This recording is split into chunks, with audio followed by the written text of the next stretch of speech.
কি হয়েছে তোমার? সকাল থেকে তুমি কি চিন্তা করতেছো? তোমার কাছে আমার একটা প্রশ্ন, ধরো আমি মৃত্যু সজ্জায়, একমাত্র চিকিৎসার দ্বিতীয় বিয়া, এখন কি তুমি আমাকে দ্বিতীয় বিয়ে করিয়ে জীবন বাঁচাবা নাকি আমাকে মরতে দিবা?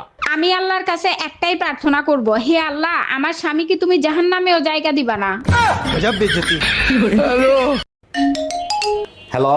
বেবি জলদি তুমি আমারে সারায় নাও, নাইলে ও আমারে মাইরা ফালাইবে। আমি কিডন্যাপার বলতাছি, তোর বউরে কিডন্যাপ করছি। তোর বউরে জীবিত দেখতে চাস তাহলে 2 লাখ টাকা নিয়ে আয়। থ্যাংক ইউ সো মাচ ভাই, আপনি আমার এতদিনের স্বপ্ন পূরণ করছেন। টাকা আপনারে আমি দেবো, কিন্তু বউ জানি জীবিত না থাকে। তোর বউরে কিডন্যাপ করছি আমি, তাতে তোর স্বপ্ন পূরণ হইলো কি করে? আরে বল না বেটা, 10 বছর ধরে বউ মারার প্ল্যান করতেছি, পাশের বাড়ির ভাবিরে বিয়ে করব তার জন্য। ভাবি, এটা আপনি কারে বিয়ে করছেন? আমি তো আপনারে কিডন্যাপ কইরাই ভুল করছি। ভাই আপনি কোনো ভুল করেন নাই, টাকা আমি আপনারে দেব। আগে চলেন ওর বিয়ের সাথ মিটাইয়া দিয়ে আসি। তোমার যন্ত্রণায় একদিন আমি গলায় দড়ি দিয়ে মরবো, মনে রাখো। মরার আগে অবশ্যই 2খান শাড়ি কিনে দিয়ে যেও। তোমার আলমারিতে যে পরিমাণে শাড়ি আছে, মরার আগ পর্যন্ত পড়তে পারবা। তা পারবো, কিন্তু সাদা শাড়ি তো নয়। তুমি মরলে পরবো কি? हम इसका पति है, हमको सिर्फ फांसी का सजा चाहिए। এই তোমার পকেটের ভিতর লিপস্টিক আসলো কি করে? সত্যি করে বলো, কাল লিপস্টিক? লিপস্টিক?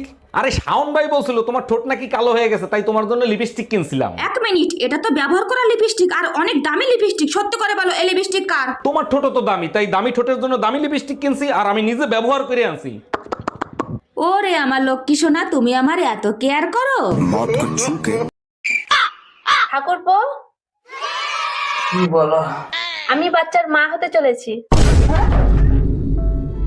আমি তো তোমাকে শুধু একটা কিস করেছি। আমি কি একবার বলেছি যে তুমি বাচ্চার বাপ? অরুণ ভাই, ঘরে বউ থুইয়ে আশেপাশের ভাবিদের সাথে ইত্রামি করেন, আপনি কি ভালো হবেন না? আরে ভাবি, ভালো তো আমি হতেই চাই, কিন্তু ঘরেরটা থেকে পরেরটা দেখার মজাই আলাদা। আমি মনে হয় আর ভালো হব না। আপনাকে ভালো করা তো 1 মিনিটের ব্যাপার। আপনি চাইলে আপনাকে আমি ভালো করে দেখাইতে পারি। বলেন কি ভাবি, তাই নাকি? তাইলে আপনি দেখান, আমি এমনিই ভালো হয়ে যাবো। সব কাপড় চুপুর নোংরা, কার বালছেরো ঘরে বসে? একদিন কাপড় কাচিনি তার জন্য এত কথা, আজকেই বাপের বাড়ি চলে যাব। আরে যা, কে বারণ করছে তোরে? হ্যালো মা, তোমার জামাইয়ের সাথে ঝগড়া হয়েছে, 6 মাসের জন্য তোমাদের কাছে আসতেছি। অন্যায় করছে জামাই, সাজা দিবি জামাই রে, আমাদের দিবি কেন? এই টুম্পা ভাবির জামাই স্ট্রোক করছে, তারে নিয়ে আমি হসপিটালে গেলাম। কোনো দরকার নাই, ওনার চিকিৎসা আমিই করতে পারবো। কিভাবে? তুমি কি ডাক্তারি পড়ছো? তুমি দোকানে গেলেই আমি ডাক্তারি পড়তাম, কালকেই আমার কোর্স কমপ্লিট হয়েছে, এই যে দেখো। মাত্র 30 দিনের ডাক্তারি কোর্স কমপ্লিট, 3000 টাকায়?